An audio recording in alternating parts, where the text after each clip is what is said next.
লুমিনিসেন্স।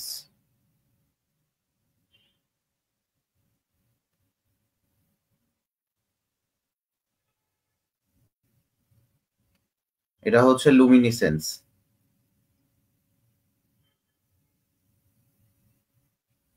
ঠিক আছে, এটা হচ্ছে শতপ্রভা। আচ্ছা, ইন্নে শান্তিতে ক্লাস করো নাই কেন এতদিন? আচ্ছা, এই শতপ্রভা বা লুমিনিসেন্সের উদাহরণ হচ্ছে যেমন মনে করো তেজস্ক্রিয়, রেডিয়াম, এগুলা কিন্তু হাজারি স্যারের বইয়ে নাই, এগুলা পড়ে নেবেন। Radium plus zinc sulphide plus লেখেন জিঙ্ক সালফাইড এর মিশ্রণ। তাহলে আমি কি বললাম? তেজস্ক্রিয় রেডিয়াম এবং জিঙ্ক সালফাইডের মিশ্রণটাই হচ্ছে। লেখাগুলো এরকম বাজে হচ্ছে কেন? লেখা তো বাজে হওয়া যাবে না, পোস্ট করতে হবে।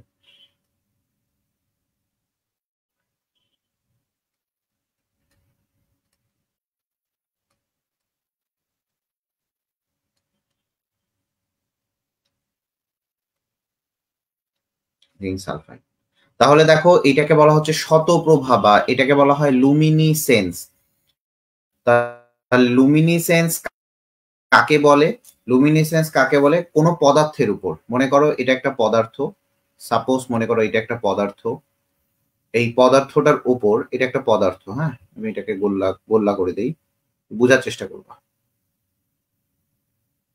এই পদার্থের উপর, এটা একটা পদার্থ, ঠান্ডা মাথায় বুঝবেন। লুমিনিসেন্সটা কি আমি আপনাকে চিত্রের মাধ্যমে দেখাই। কোন পদার্থের উপর যদি তাপ আলো আপতিত হয়, এখন কি হয় বলেন দেখি? তাপ এবং আলো আপতিত হইল, ধরে নিলাম আমি এখান থেকে তাপ যাচ্ছে, আলো যাচ্ছে, তাপ অথবা আলো, এটা আমি ধরে নিলাম তাপ অথবা আলো।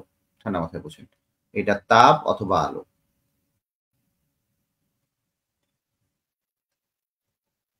তো বোঝার চেষ্টা করবেন, এখানে কোন একটা তাপ অথবা আলো যখন দেখবেন যে একটা পদার্থের উপর আপতিত হইছে, এবং এই পদার্থের উপর আপতিত হইলে আপনারা জানেন যে এই পদার্থটা কি করবে? সেটাকে শোষণ করে নেবে।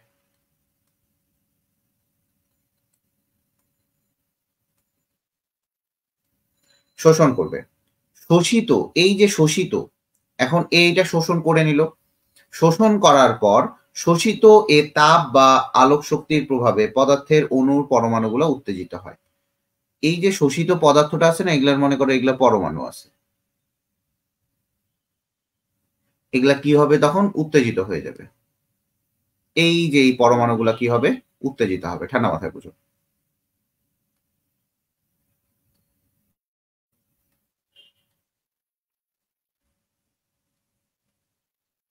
ঠিক আছে, এই পরমাণুগুলা উত্তেজিত হবে। আচ্ছা, এখন দেখার চেষ্টা করবেন, এই পরমাণুগুলো যখন উত্তেজিত হয়, এই উত্তেজিত পরমাণু বহিস্থ, উত্তেজিত পরমাণুর বহিস্থ স্তরের ইলেকট্রনগুলো, এই যে উত্তেজিত পরমাণুগুলো আছে, এই উত্তেজিত পরমাণুর বহিস্থ স্তরের যে ইলেকট্রনটা আছে, ঠান্ডা মাথায় বুঝেন সব কিছু, এগুলো বুঝতে হবে। সরি। আচ্ছা, এটা উত্তেজিত পরমাণু। ওয়ালাইকুম আসসালাম। এর বহিস্থ স্তরের ইলেকট্রন এগুলা, সাপোজ মনে করেন বহিস্থ স্তরের ইলেকট্রন এগুলা,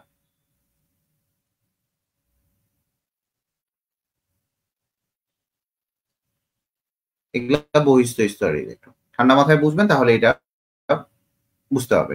তাহলে একটা তাপ এবং আলো একটা পদার্থের উপর পড়ছে, পড়ার পর এই যে এখানকার ইলেকট্রন, এখানকার যে এই পদার্থের যে পরমাণুগুলো আছে, পরমাণুগুলো উত্তেজিত অবস্থায় হয়েছে। এই উত্তেজিত পরমাণুগুলোর, এই উত্তেজিত পরমাণুগুলোর বহিস্থ স্তরের ইলেকট্রন, এগুলো হচ্ছে বহিস্থ স্তরের ইলেকট্রন। ঠান্ডা মাথায় বুঝেন, এই যে বহিস্থ স্তরের যে ইলেকট্রনটা,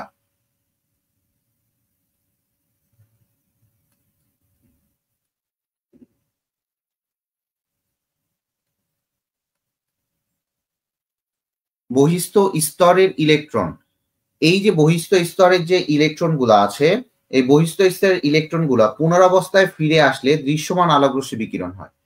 এই ইলেকট্রন গুলা, বহিস্থ স্তরের ইলেকট্রন গুলা তো অনেক বেশি উত্তেজিত হয়ে যাবে। এরা যখন আবার পুনরায় মনে করো আগের অবস্থানে ফিরে আসলো, মনে করো আগের অবস্থানে এটা, ইলেকট্রনগুলো আবার পুনরায় আগের অবস্থান ফিরে আসলো,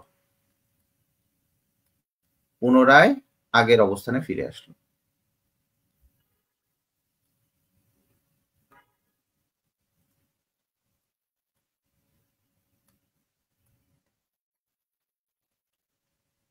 একটু বুঝবা, তাহলে এটা পড়তে হবে না। তাহলে আমি কি বলছি, ফার্স্ট অফ অল আলো বা তাপ যখন একটা পদার্থের উপর পড়বে, এই পদার্থের পরমাণুগুলো উত্তেজিত হবে।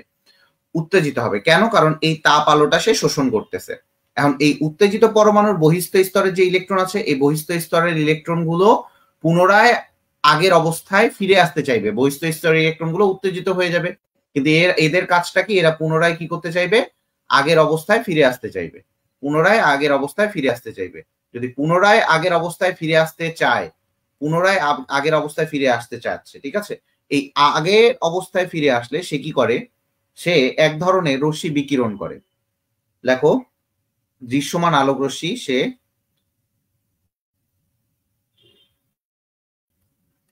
দৃশ্যমান আলোক রশ্মি বিকিরণ করে।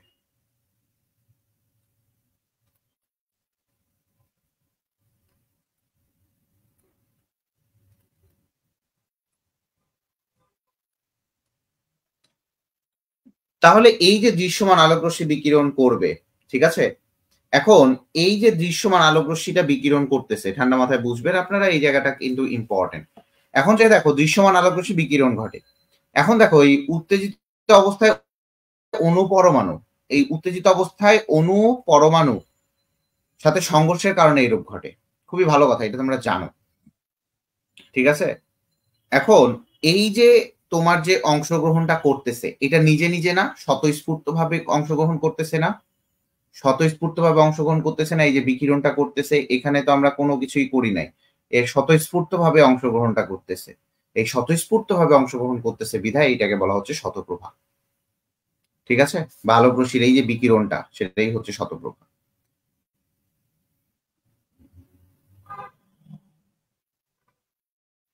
ঠিক আছে। এই যে শতপ্রভাটা আছে, এইটুকু বোঝা গেছে, এই যে শতপ্রভাটা আছে,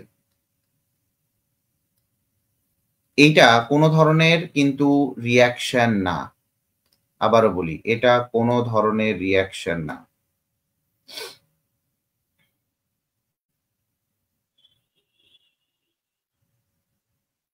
এটা কোনো ধরনের রিয়াকশনে আসবে না।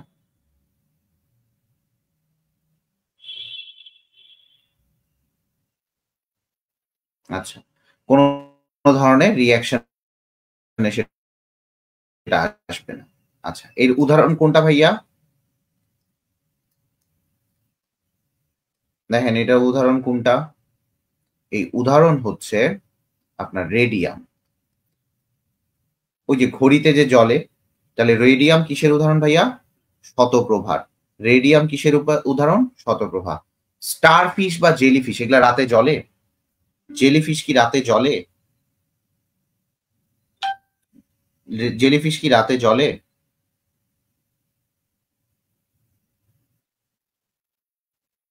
বলো দেখি।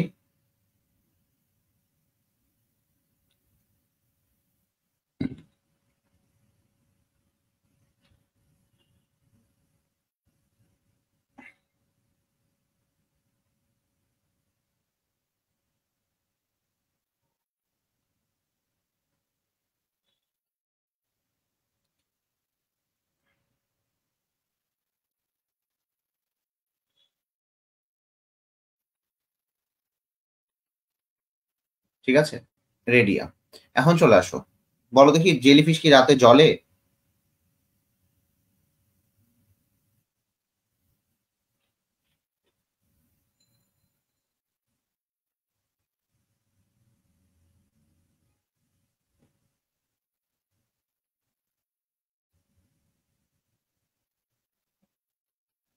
আচ্ছা, এরপরে আরো একটা ছিল, সেটা হচ্ছে কেমিলুমিনিসেন্স। কেমিলুমিনিসেন্স, এই জিনিসটা একটু ভালো মতো পড়বেন। কেমিলুমিনিসেন্স,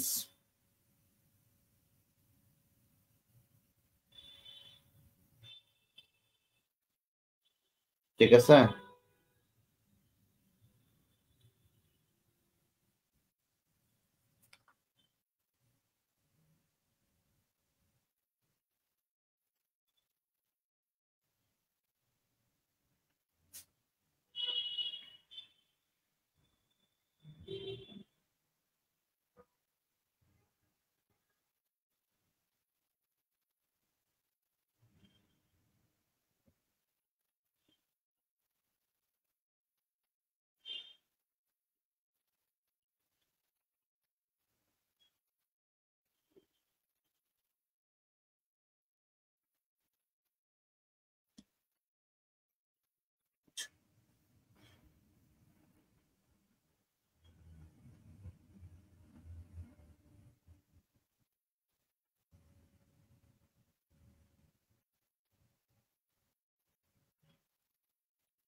এই বোঝা গেছে এইটুকু? এখন দেখেন, এইখানে লুমিনিসেন্সের উদাহরণ বইয়ে দেয়া আছে, ফসফোরোসেন্সের যে উদাহরণ সেটা হচ্ছে জোনাকি পোকা দেয়া আছে, বাট মেইনলি কিন্তু লুমিনিসেন্সের উদাহরণটা রাতে যেটা জ্বলে, জোনাকি পোকা কিন্তু লুমিনিসেন্সের উদাহরণ হতে পারে। জোনাকি পোকা, স্টার ফিশ, তারপরে হচ্ছে মানে যেগুলা তোমার রাতের বেলা চলতেছে সেটাও কিন্তু হচ্ছে তোমার লুমিনিসেন্সের উদাহরণ হতে পারে।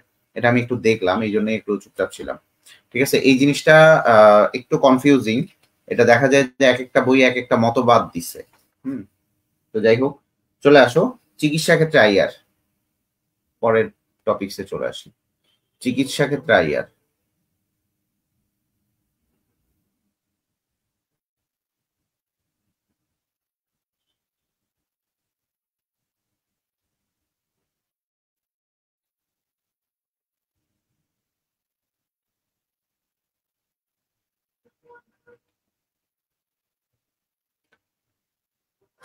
দেখেন, তো চিকিৎসা ক্ষেত্রে আইআর যখন ব্যবহার করবেন, এই আইআর রশ্মি আবিষ্কার করেন কে সেটা ফার্স্টে জানতে হবে।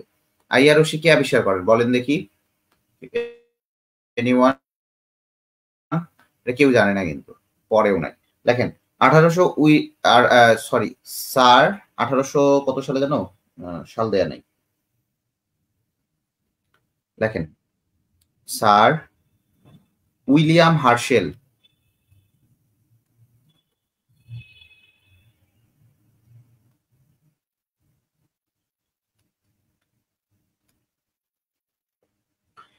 আইআর রশ্মি তোমার আবিষ্কার করেন স্যার উইলিয়াম হার্শেল।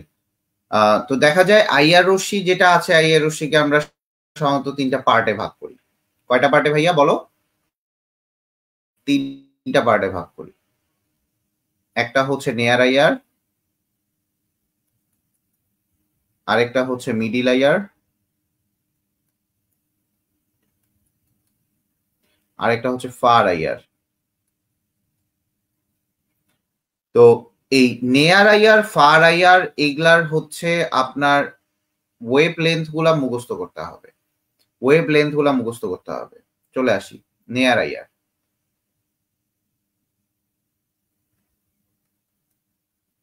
এইগুলা কি বোঝা যাচ্ছে? এগুলা কিন্তু সব মুখস্থ বিদ্যা, আমি যেগুলা পড়াচ্ছি মুখস্থ বিদ্যা কিন্তু।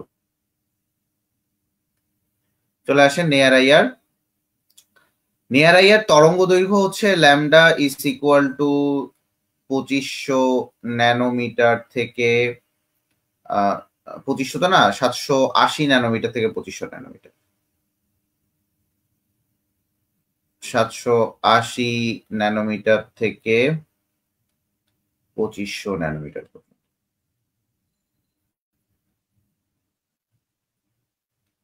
এটা হচ্ছে ন্যানোমিটারে। যদি মাইক্রোমিটারে চায় তাও পারবেন। 0.78 মাইক্রোমিটার থেকে 2.5 মাইক্রোমিটার। এটা হচ্ছে ল্যামডা। এখন দেখা যায় যে এই যে নেয়ার আইআরটা চিকিৎসা ক্ষেত্রে এটি তোমার ব্যবহার করা হয়। তো নেয়ার আইআর এবং ফার আইআর দেখা যায় এদের তরঙ্গ দৈর্ঘ্য অনেক ছোট হয়। ঠিক আছে, তো এই ক্ষেত্রে কোন জায়গাটাতে নেয়ার আইআরটা ব্যবহার করা হয়, কোন জায়গাটাতে ফার আইআরটা ব্যবহার করা হয়, এই জিনিসটা আমরা একটু দেখবো। আচ্ছা, এখন চলে আসি নেয়ার আইআর এর ব্যবহার। এইটা হচ্ছে ব্যবহারটা, যদি চলে আসি ঠান্ডা মাথায় বুঝবেন, কারণ এই জিনিসগুলো আপনাকে এইভাবে কেউ বুঝায় পড়াবে না।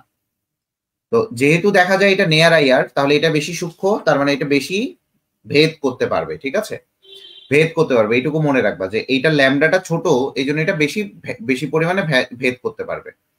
এটা হচ্ছে মস্তিষ্কের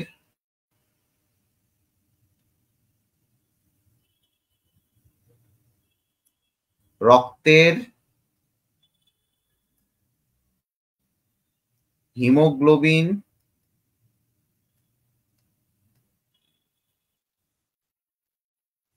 শোষিত অক্সিজেন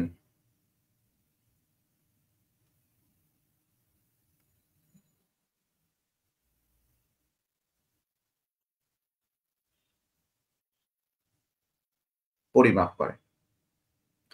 পরিমাপের মাধ্যমে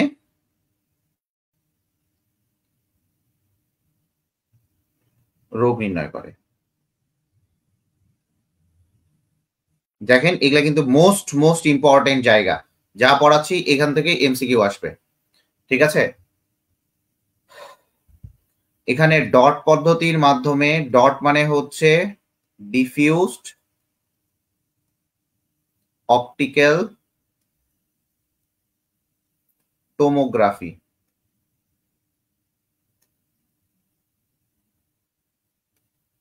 দেখেন ডিফিউজড অপটিক্যাল টোমোগ্রাফি, এই ডিফিউজড অপটিক্যাল টোমোগ্রাফির মাধ্যমে মাথার কর্টেক্সের কার্যপ্রণালী, মাথার কর্টেক্স বা খুলির কার্যপ্রণালী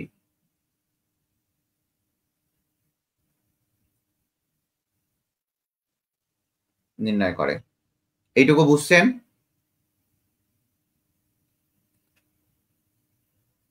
আচ্ছা, এখন যখন দেখবেন যে এই যে প্রসেসটা, ঠিক আছে, এই যে প্রসেসটা, ডট প্রসেসটা ভালো করে বুঝবেন। এই যে ডট প্রসেসটা, এটা হচ্ছে সদ্য ভূমিষ্ঠ হওয়া, সদ্য প্রসূত হওয়া বা ভূমিষ্ঠ হওয়া, মানে বাচ্চা যে আছে ওদের যদি মাথায় আঘাত পায়, বাচ্চা এদের মাথায় যদি আঘাত পায়, তাহলে মাথায় আঘাত পেলে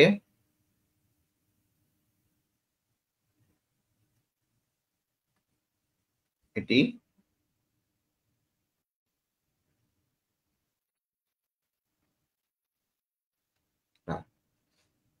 এটুকু বুঝতে পারছেন?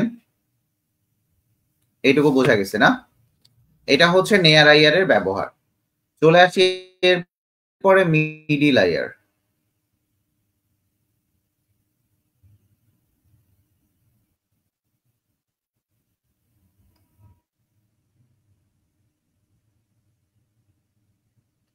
মিডিল আইয়ার যেটা, মিডিল আইয়ারের সব থেকে বড় যে ল্যামডাটা হচ্ছে 2500 ন্যানোমিটার থেকে 25,000 ন্যানোমিটার। এটা মনে রাখা সহজ।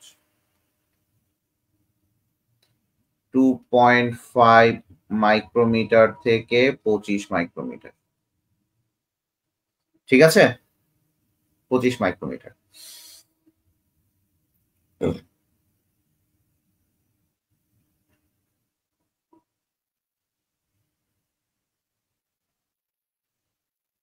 আচ্ছা, আরেকটা জিনিস আমি একটু লিখতে ভুলে গেছি এই জায়গায়। এই জায়গায় লিখে নাও।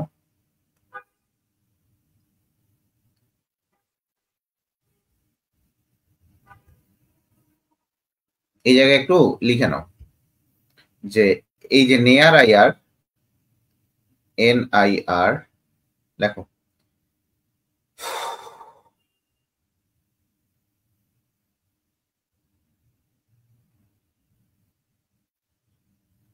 দেখো, নেয়ার আইয়ার যখন প্রভাবে কোষের নাইট্রোজেন মনোঅক্সাইড এর প্রবাহ বাড়ে।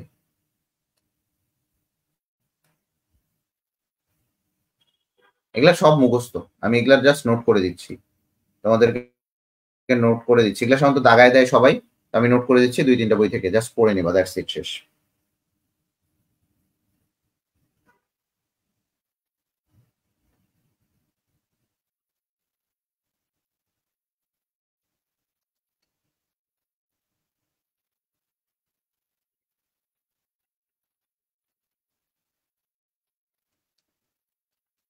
আচ্ছা, এটুকু ক্লিয়ার?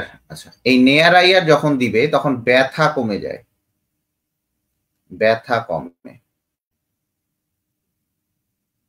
ব্যথা কমে যায়। কারণ এখানে লিখে রাখবে এগুলা, কারণ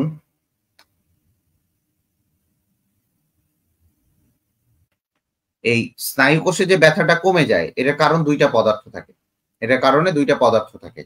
একটা হচ্ছে অ্যাসিটাইল কোলিন, অ্যাসিটাইল কোলিন, আর আরেকটা হচ্ছে ব্রাডিকিনিন। ব্রাডিকিনিন। আচ্ছা, এই দুইটা সক্রিয়তা বেড়ে যায়, এই দুইটা সক্রিয়তা বেড়ে যাওয়ার কারণে ব্যথা কমে যায়।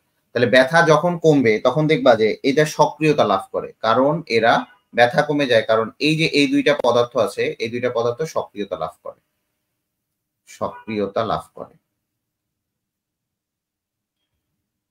এই যে সক্রিয়তা লাভ করে, এই সক্রিয়তা লাভ করার কারণেই তোমার হচ্ছে ব্যথাটা কমে যায়, বা স্নায়ুতন্ত্র যে আমাদের যে যেটা মানে অনুভূতির যে সারা জায়গায় সেটা বলে যে ঠিক আছে বাবা ব্যথা কমায় দাও, ব্যথা কমায় দাও, ব্যথা কমায় দাও।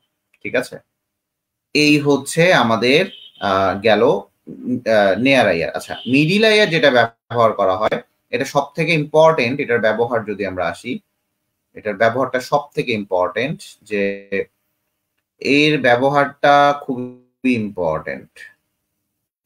এর ব্যবহারটা এটা হচ্ছে একটাই ব্যবহার, সেটা বলবেন জৈব যৌগ শনাক্তকরণে। জৈব যৌগ শনাক্তকরণে।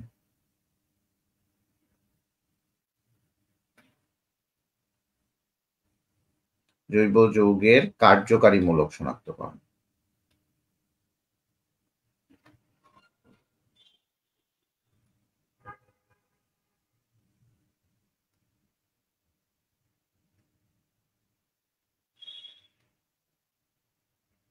তাহলে জৈব যৌগের কার্যকারীমূলক শনাক্তকরণে এটি ব্যবহার করা হয়। ঠিক আছে,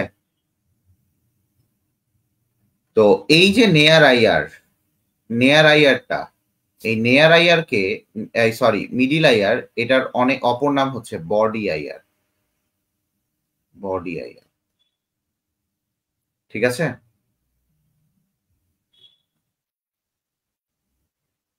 তাহলে মিডিল আইয়ারের অপর নাম কি? বডি আইয়ার।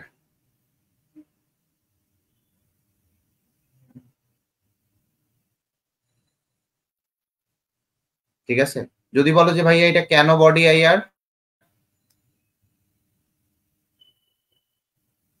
কেন বডি আইয়ার, তাহলে আমি তোমাকে এইটুকু বলবো যে বডিতে, তাহলে বডি থেকে উৎপন্ন হয় এটা, এটা দেখবা যে বডি থেকে উৎপন্ন হয়, উৎপন্ন হয় দেহ থেকে,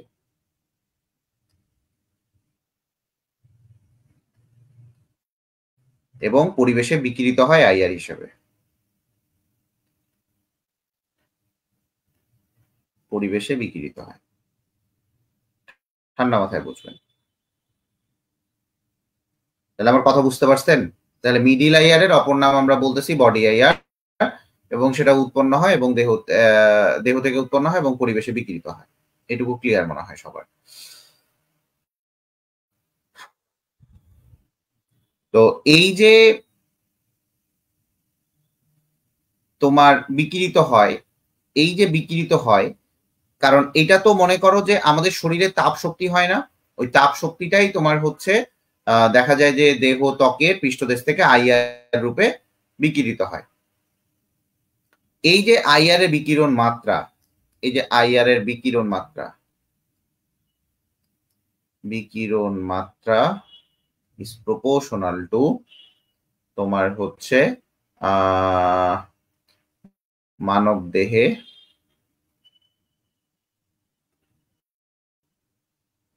তাপ শক্তির সমানুপাতিক।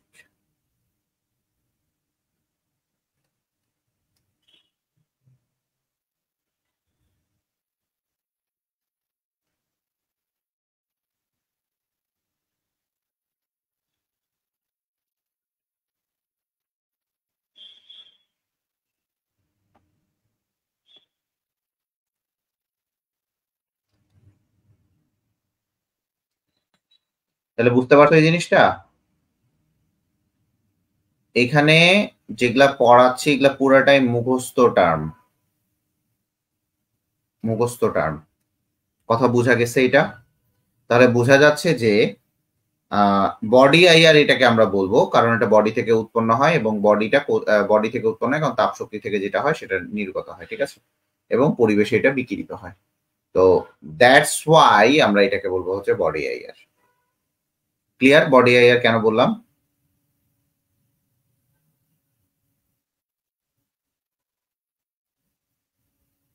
এ বডি আইআর বোঝা গেছে?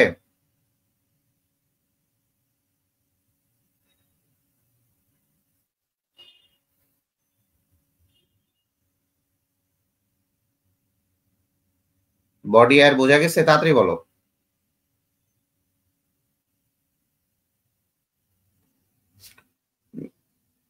আচ্ছা, তাহলে এই জিনিসগুলা ব্যবহারগুলা খুবই ইম্পর্টেন্ট। আবারও বলি, এই ব্যবহারগুলা most most most important, most most most important. Lambda গুলা মোস্ট ইম্পর্টেন্ট। ঠিক আছে, তাহলে এই জিনিসগুলো একটু ভালো মতো পড়তে হবে আমাদের। আচ্ছা, এরপরে চলে আসি আমাদের ফার আইআর।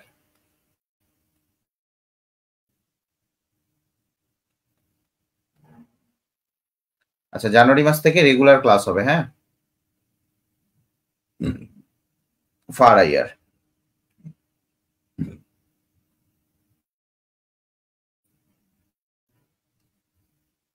তাহলে ফার আইআর তোমার প্রথমেই জানতে হবে এটা ল্যামডা কত। 25,000 ন্যানোমিটার থেকে 1 × 10⁶ ন্যানোমিটার পর্যন্ত, 25 মাইক্রোমিটার থেকে 1 মিলিমিটার পর্যন্ত এটা ধরা হয়। ঠিক আছে, তাহলে এইটা হচ্ছে আমার ল্যামডা। এখন আসি ফার আইআর কি কাজে ব্যবহৃত হয়। ফার আইআরটা ব্যবহৃত হয় হচ্ছে, ব্যবহারে চলে আসে। ফার আইআর এর দুই ধরনের ব্যবহার করা হয়, পদ্ধতি। আমার শরীরটা ভালো লাগতেছে না, চলে আসো। এই ফার আইআর দেখা যায় যে দেহ ত্বকের 4 সেন্টিমিটার গভীরে যেতে পারে। ত্বকের 4 সেন্টিমিটার, ত্বকের গভীরতা, ত্বকের গভীরে যেতে পারে। তাহলে 4 সেন্টিমিটার ত্বকের গভীরে যেতে পারে। পরেরটাই চলে আসি। দেহে এটা কয় শ্বেত রক্তকণিকা, ভালো করে বুঝবেন, এটা মোস্ট ইম্পর্টেন্ট। শ্বেত রক্তকণিকা ও রোগ প্রতিরোধ বৃদ্ধি করে। শ্বেত রক্তকণিকা ও রোগ প্রতিরোধ বৃদ্ধি করে।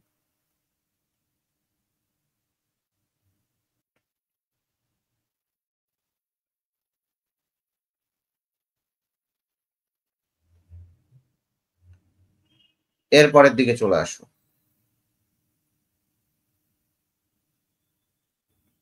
বিপাক ক্রিয়ার মাধ্যমে, ভালো করে বুঝবা, এখানে বিপাক ক্রিয়ার মাধ্যমে দেহকোষ ও টিস্যুর বৃদ্ধি ঘটায়। দেহকোষ ও টিস্যুর বৃদ্ধি ঘটায়।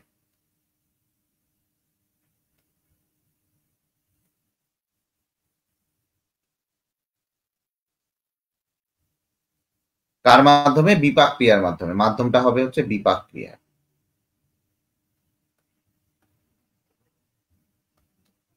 তো এই যে আইআর চিকিৎসা, আইআর এর চিকিৎসা পদ্ধতি, এখানে আমরা দেখছি নেয়ার আইআর এবং ফার আইআর দুইটা হচ্ছে আপনার চিকিৎসা ক্ষেত্রে ব্যবহার করা হয়। তো লেখেন আইআর এর চিকিৎসা পদ্ধতি। আইআর চিকিৎসা পদ্ধতি,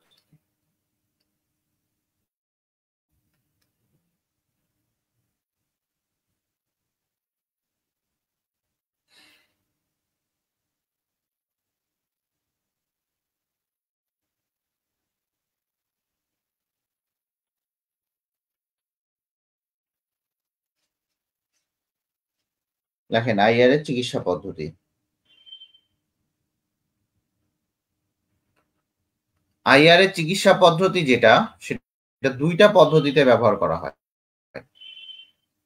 একটা হচ্ছে আপনার লো ইমিশন পদ্ধতি,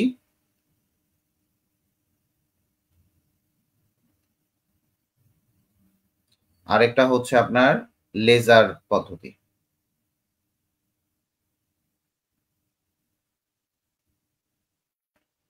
এই লো ইমিশন পদ্ধতিতে দেখা যায় জয়েন্টে জয়েন্টে ব্যথা, রক্ত সঞ্চালন বৃদ্ধি করা, পেশি স্বাভাবিক করা, মানে তাপমাত্রা বৃদ্ধি করে তোমার হচ্ছে জয়েন্টের ব্যথা, ফ্রোজেন শোল্ডার যেটা করে, এই জিনিসগুলো করা হয়। এটার ব্যবহারটা বই থেকে পড়বা, এটার ব্যবহারটা বই থেকে পড়বা। আচ্ছা, আরেকটা আছে হচ্ছে লেজার পদ্ধতি। লেজার পদ্ধতি এই হচ্ছে 4 সেন্টিমিটার গভীরে যায়।